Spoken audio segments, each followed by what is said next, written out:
Hey guys, स्वागत है आपका आपके अपने चैनल साइंस विद जैज में। आज का वीडियो क्लास 9th के chapter number 3 atoms and molecules का एपिसोड 2 है और आज की इस वीडियो में हम ये 4 टॉपिक्स कवर करने वाले हैं जो कि हैं एटम्स, आयोपिक name of elements, atomic mass and existence of atom. So guys, video को शुरू करने से पहले वीडियो को करें लाइक और चैनल को करें subscribe. Now let's start with the first topic which is atoms. यानी एटम्स क्या होते हैं?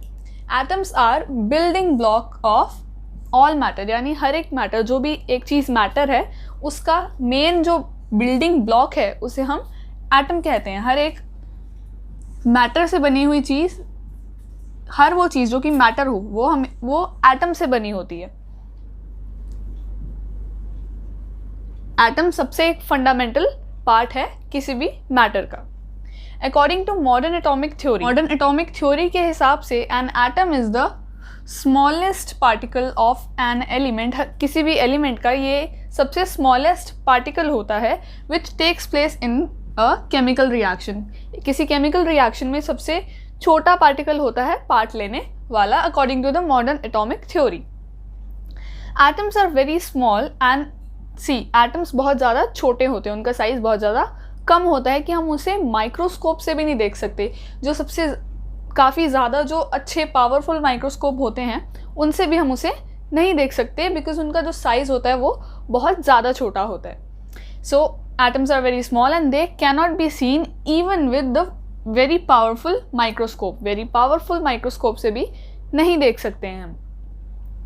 Atomic radius is measured in nanometers, यानी अगर एक एटम है, जैसे कि आपको पता हो किसी सर्कल का जो रेडियस होता है वो देखा जाता है, सेंटर से जो पॉइंट होता है उसके एंड पॉइंट तक, उसे हम रेडियस कहते हैं। ऐसे ही एक एटम भी सर्कुलर होता है, तो उसका जो रेडियस होता है उसे हम कहते हैं एटॉमिक रेडियस। उसके साइज को एटॉमिक रेडियस से ही शो करते हैं एक एटम के लिए। और इस जो रेडियस को हम मेजर करते हैं, नॉर्मली फिगर्स में हम सेंटीमीटर या मीटर्स में रिप्रेजेंट करते हैं रेडियस को, लेकिन क्योंकि एटम्स का साइज़ बहुत ज़्यादा छोटा है इसलिए उसे हम नैनोमीटर्स में शो करते हैं, नैनोमीटर्स में ही मेजर करते हैं। सो आपको पता होना चाहिए कि जो 1 नैनोमीटर होता है that is equal to 10⁻⁻⁹ meters. ये आपको कन्वर्जन में काम आएगा। अगर आपको अपने आंसर को मीटर्स में शो करना है तो आप उसे 10⁻⁹ उसकी वैल्यू होती है 1 नैनोमीटर की। सो गाइज, नेक्स्ट टॉपिक है आयोपिक नेम ऑफ एलिमेंट्स, यानी एलिमेंट्स का एक प्रॉपर नेम रखा जाता है। तो उसके बारे में भी हम पढ़ेंगे कि IUPAC एक ऑर्गेनाइजेशन है जो कि इनके नेमिंग करती है। Dalton was the first scientist. John Dalton जो थे वो सबसे पहले साइंटिस्ट थे जिन्होंने एलिमेंट्स के लिए उनके सिंबल का इस्तेमाल किया। उन्होंने कुछ मॉडर्न सिंबल्स लाए थे, जैसे कि कॉपर के लिए, मर्क्यूरी के लिए, और भी कुछ स्पेसिफिक एलिमेंट्स के लिए उन्होंने अलग अलग सिंबल्स लाए थे। सो वो सबसे पहले साइंटिस्ट थे जिन्होंने ऐसे सिंबल्स निकाले थे। नेक्स्ट पॉइंट है बर्जीलियस भी एक प्रॉपर्टीज थे जिन्होंने सजेस्ट किया कि जो एलिमेंट्स के सिंबल होंगे, जो एलिमेंट्स के सिंबल होने चाहिए, वो उनके जो नाम है, यानी उनका जो प्रॉपर नेम है, फुल नेम है, उनके 1 और 2 letters of the name of the element उससे ही बनाए जाएं। यानी अगर किसी एलिमेंट का नेम, अभी हम एग्जाम्पल देखेंगे कि कैसे ये नाम रखे गए हैं। The name copper was taken from Cyprus. अब कॉपर जो है, क्योंकि Cyprus a place from where it was found for the first time, यानी कॉपर सबसे पहले साइप्रस एक जगह का नाम है, वहाँ से पाया गया था। सो उसका जो नाम रखा गया है वो भी उसी के नाम पर रखा गया है। साइप्रस जो सी वर्ड है उसी के नाम पर ये कॉपर नाम रखा गया है। नाउ IUPAC यानी international union of pure and applied chemistry, IUPAC की फुल फॉर्म है अप्रूव्स नेम्स ऑफ एलिमेंट्स। यानी अब जो प्रॉपर नेम रखे जाते हैं एलिमेंट्स के, वो IUPAC एक ऑर्गेनाइजेशन है जो कि उनके नाम को अप्रूव करती है, उन्हें राइट शो कर देती है। फर्स्ट लेटर, यानी जो नाम का जो फर्स्ट लेटर है, सपोज ये कॉपर है, फर्स्ट लेटर, ये हम सिंबल की बात कर रहे हैं यहाँ पर। ये जो पॉइंट्स हैं ये सिंबल के लिए है कि सिंबल का जो फर्स्ट लेटर होगा वो हमेशा कैपिटल होना चाहिए यानी अपर केस में होना चाहिए, और जो सेकंड लेटर होता है वो स्मॉल होता है हमेशा लोअर केस में। जैसे कॉपर है, कॉपर का सिंबल होता है Cu, तो इसमें ये जो C रखा गया है ये कैपिटल है यानी अपर केस में है, और ये जो सेकंड लेटर है वो लोअर केस में है। इन पॉइंट्स को आपने ध्यान रखना है। आप इसको अगर ऐसे लिख देंगे Cu तो ये बिल्कुल गलत माना जाएगा क्योंकि ये सिंबल ऐसा नहीं है। ये एक प्रॉपर आपको प्रोसीजर दिया गया है कि आपको फर्स्ट लेटर अपर केस में रखना है और सेकंड लेटर लोअर केस में रखना है। सो एग्जांपल्स यहाँ पर लिखे हैं, जैसे कि हाइड्रोजन नाम है, हाइड्रोजन का जो सिंबल है वो उसका फर्स्ट लेटर है यानी H, और ये अपर केस में लिया गया है। एल्यूमिनियम, एल्यूमिनियम का जो नाम है, एल्यूमिनियम का जो सिंबल है वो है Al, और A रखा गया है अपर केस में और L रखा गया है लोअर केस में यानी स्मॉल लेटर्स में रखा गया है। सो यहाँ से इसको Al लिया गया है। नेक्स्ट एग्जाम्पल है कोबाल्ट का, कोबाल्ट का भी यहाँ से CO लिया गया है, first letter upper case and O जो है वो लोअर केस में रखा गया है। सो गाइज ये हमारे थे दो topics, atoms and I will pick name of elements. Now we will continue the next topics. So guys हमारा नेक्स्ट टॉपिक है एटॉमिक मास। एटॉमिक मास में क्या है? Dalton's atomic theory propose the idea of atomic mass. Atomic mass का जो term थी, इसका जो आइडिया था वो किसने दिया था? डाल्टन की एटॉमिक थ्योरी ने, यानी डाल्टन्स एटॉमिक थ्योरी ने ये आइडिया दिया था एटॉमिक मास का।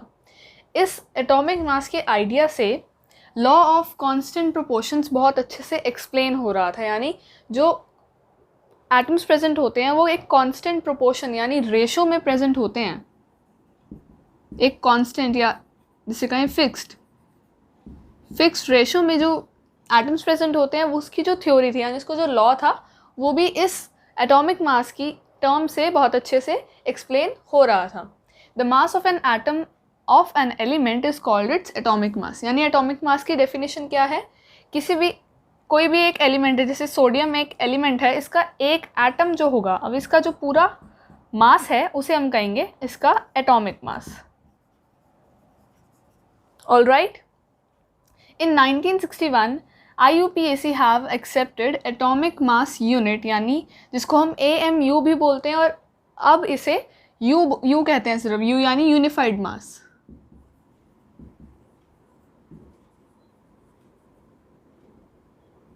This stands for U to express atomic and molecular mass of elements and compounds। यानी 1961 में IUPAC जो एक ऑर्गेनाइजेशन है जो कि एलिमेंट्स का नाम रखती है, तो उसने उस ऑर्गेनाइजेशन ने एक्सेप्ट कर लिया एटॉमिक मास यूनिट को to express the atomic and molecular mass of elements. Elements या कंपाउंड्स के जो मॉलिक्यूलर मास है या एटॉमिक मास है उनको रिप्रेजेंट करने के लिए U यानी एटॉमिक मास यूनिट को सिलेक्ट किया। द एटॉमिक मास यूनिट, अभी एटॉमिक मास यूनिट क्या है? It is defined as the quantity of mass equal to 1/12 of mass of an atom of carbon 12। यानी कार्बन का जो कार्बन 12 जो है उसका 1/12 मास, वो जो क्वांटिटी है, उस मास की जो क्वांटिटी है उसी को डिफाइन करता है एटॉमिक मास यूनिट। इसकी सिंपली अपनी डेफिनेशन याद रखनी है। So guys, one atomic mass unit या फिर सिर्फ U is equal to 1/12 of mass of carbon atom. Carbon atom का 1/12 मास जो होगा that is equal to 1 AMU और 1 U। एंड 1 U इसकी जो वैल्यू आती है 1/12 of mass of carbon atom की जो वैल्यू है दैट इज़ 1.66 इंटू 10⁻⁻27 kgs। अब ये वैल्यू kgs में है, कहीं आपको ये वैल्यू ऐसी दिखी मिलेगी 1.66 इंटू 10⁻⁻24, लेकिन ये जो वैल्यू है ये ग्राम्स में है। इसको जब आप kg में चेंज करना चाहेंगे तो आपको 1000 से आप करेंगे इसको तो आपको -27 ही मिलेगी, यानी 10⁻⁻27 ही हो जाती है 1000 से अगर आप डिवाइड करेंगे तो। सो हमारा नेक्स्ट टॉपिक है existence of atom and that is the last topic of this episode. Existence of atom यानी एटम कैसे एग्जिस्ट करता है, कैसे होता है नेचर में। Atoms of most of the elements are very reactive, यानी ज़्यादातर एलिमेंट्स के जो एटम्स होते हैं वो काफ़ी ज़्यादा रिएक्टिव होते हैं। उनकी रिएक्टिव होने की वजह से ही they does not exist in free state, वो फ्री स्टेट में एग्जिस्ट नहीं करते, नॉर्मली वो एटम्स एग्जिस्ट नहीं करते हैं। एटम्स ऑफ नोबल गैसेस, यानी नोबल गैसेस ऐसी गैसेस होती हैं जो कि अनरिएक्टिव होती हैं। नोबल गैसेस की स्पेशलिटी है कि वो अनरिएक्टिव होती हैं, किसी के साथ ज़्यादा रिएक्ट नहीं करती हैं। सो उनकी कुछ एग्जांपल्स देखते हैं कि नोबल गैसेस होती कौन सी हैं। Helium, neon, argon, krypton, xenon and radon, ये सब जो है ये नोबल गैसेस के एग्जांपल्स हैं। सो ये जो गैसेस हैं ये अनरिएक्टिव होती हैं, इसीलिए they exist in free state, they can exist in free state, वो फ्री स्टेट में एग्जिस्ट कर सकती हैं।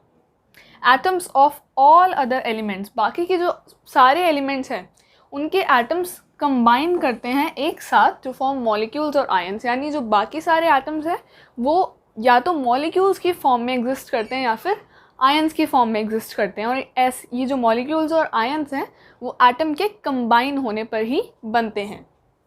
सो यहाँ पर लिखा है एटम जो कि इलेक्ट्रिकली न्यूट्रल है। इलेक्ट्रिकली न्यूट्रल का मतलब इस पर कोई चार्ज नहीं है, ना पॉजिटिव का चार्ज है ना ही नेगेटिव का चार्ज है, तो ये इलेक्ट्रिकली न्यूट्रल होता है।